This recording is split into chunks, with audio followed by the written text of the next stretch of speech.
आपल्या घरात छान छोटीशी बाग असावी अशी अनेकांची इच्छा असते आणि त्यासाठी लहानशी टेरेस असो किंवा गॅलरी असो त्याचप्रमाणे आपल्याला आपल्या मनाप्रमाणे ती छान सजवता देखील येत असते। पण ती जर नसेल तर आपण मग आपल्या खिडक्यांच्या ग्रिलमध्ये असो नाहीतर दारासमोर असणाऱ्या जागेतही अनेक जण बागेची आवड मात्र जोपासत असतात। विविध रंगांच्या फुलांनी वेलींनी सजलेली ही बाग डोळ्यांना तर एक सुखद गारवा तर देतच असते पण मनालाही शांतता देत असते। पण अशा या बागेची निगा राखताना आपल्याला अनेक असे प्रश्न पडत असतात। उन्हाळ्यामध्ये दिवसातनं ही रोपं सुकू नये म्हणून आपण दिवसातून यांना 2 वेळेस मात्र पाणी देत असतो।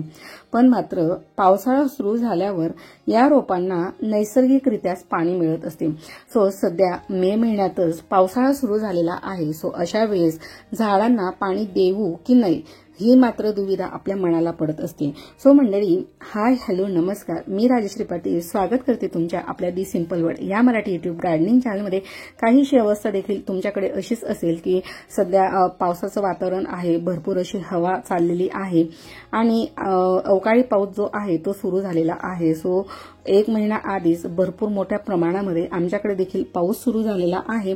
सो पावसाळा असल्यावर झाडांना पाणी द्यावे किंवा नाही हा प्रश्न मात्र पडत असतो।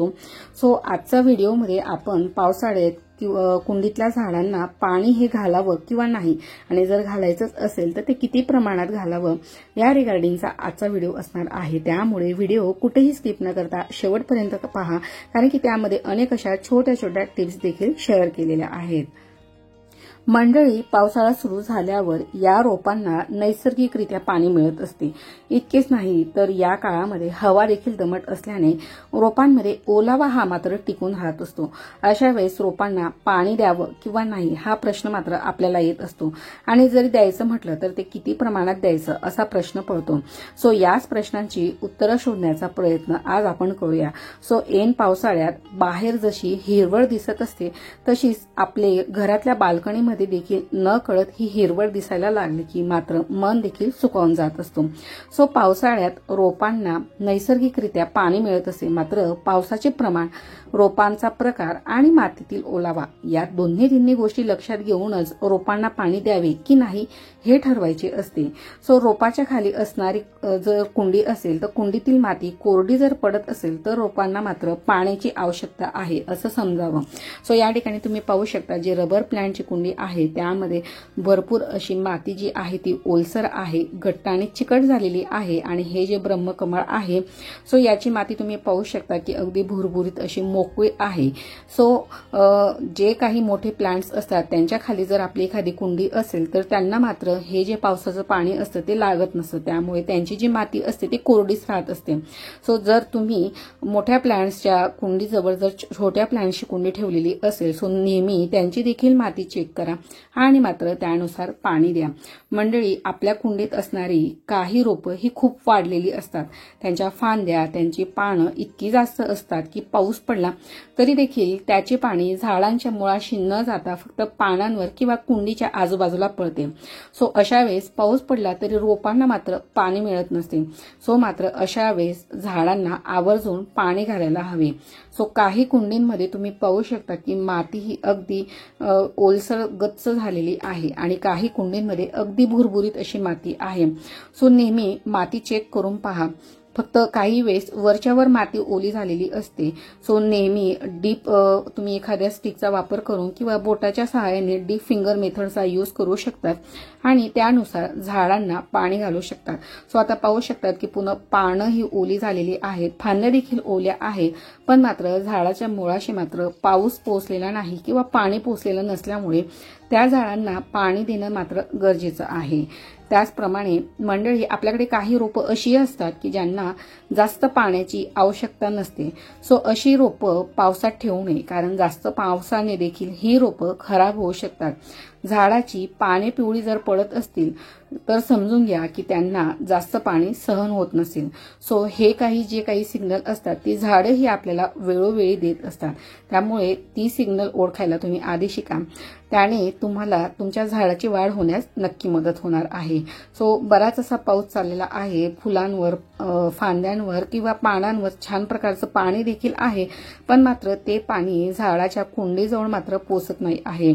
सो ही आहे सदाफुली खूप छान आणि डार्क असे फुलं छान सदाफुलीला येत आहेत. सो कढीपत्त्याची जी काही कुंडी आहे तिच्यामध्ये देखील बऱ्याच प्रमाणामध्ये माती ही चिकट झालेली आहे. सो अशा प्रकारची जर माती असेल तर त्या ठिकाणी मात्र आपल्याला पाणी देणं हे गरजेचं नसतं. सो अशा ठिकाणी मात्र पाणी हे टाळायला हवं. जर झाडाची पानं सुकलेल्यासारखी, दुमुडल्यासारखी किंवा आकसल्यासारखी वाटत असतील तर त्या ठिकाणी देखील ओव्हर वॉटरिंग झालेलं आहे असं समजावं. पावसाच्या पाण्यामध्ये नायट्रोजनचे प्रमाण हे जास्त असते. सो काही झाडांना मात्र ते पाणी देखील मानवत नसते, मानवते पण ते देखील अति प्रमाणात नाही. सो अशा वेळेस अशा कुंड्या मात्र त्या ठिकाणाहून हलवा आणि ज्या ठिकाणी पावसाचं पाणी लागणार नाही त्या ठिकाणी ठेवा. सो पाणी पिवळेपणे, पाणी खराब होणे यांसारखे जर सिग्नल झाडं आपल्याला देत असतील तर मात्र अति पाणी झालेलं आहे हे मात्र त्या ठिकाणी ओळखायला हवं. मंडळी, जवळपास सलग 4 ते 5 दिवस किंवा 8 ते 10 दिवस सतत पडणाऱ्या पावसानंतर आपल्याला देखील आस असते, ती म्हणजे सूर्यप्रकाशाची, बरोबर ना. सो झाडांना देखील सूर्यप्रकाश हवा असतो. सो सूर्यप्रकाश असलेल्या ठिकाणी झाडांना हलवा.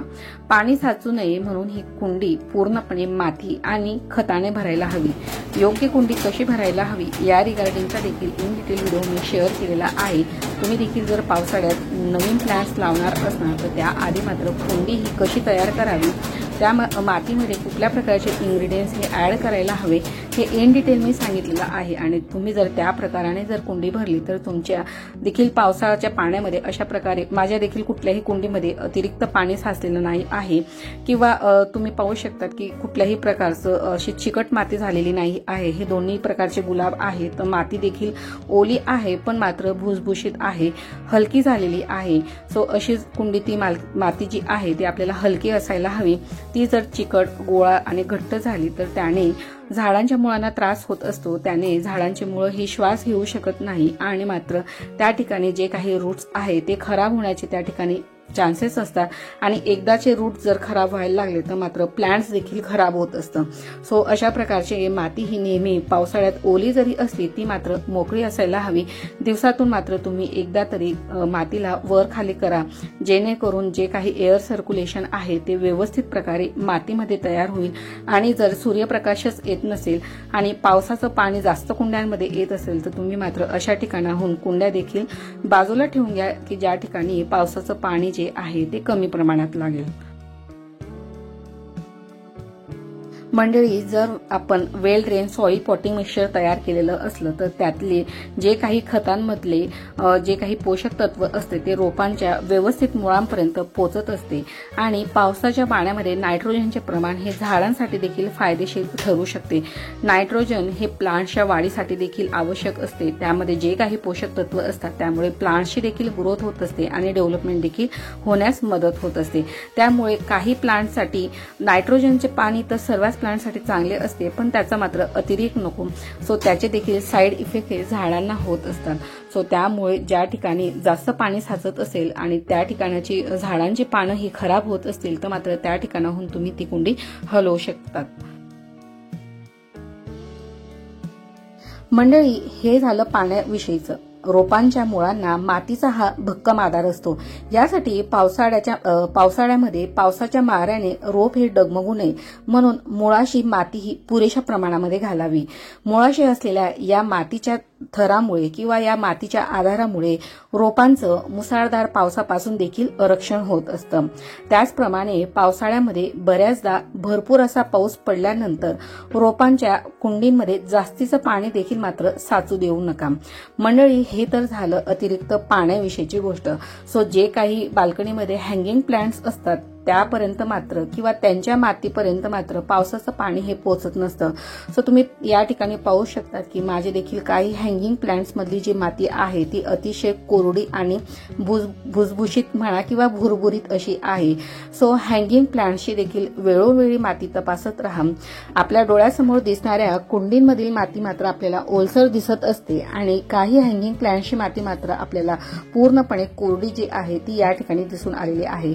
सो अशा प्लांट्सला देखील वेळोवेळी आणि प्रमाणशीर असं पाणी देणं देखील तेवढंच गरजेचं आहे. मंडळी, अशा प्रकारे मुसळधार किंवा धो-धो पडणाऱ्या पावसामध्ये रोपांची जर काळजी घेतली तर मात्र रोपांची मुळं खराब होणे, कुजणे किंवा प्लांट्स खराब होणे यांसारख्या समस्या ज्या काही पावसाळ्यामध्ये येत असतात त्या येणार नाही.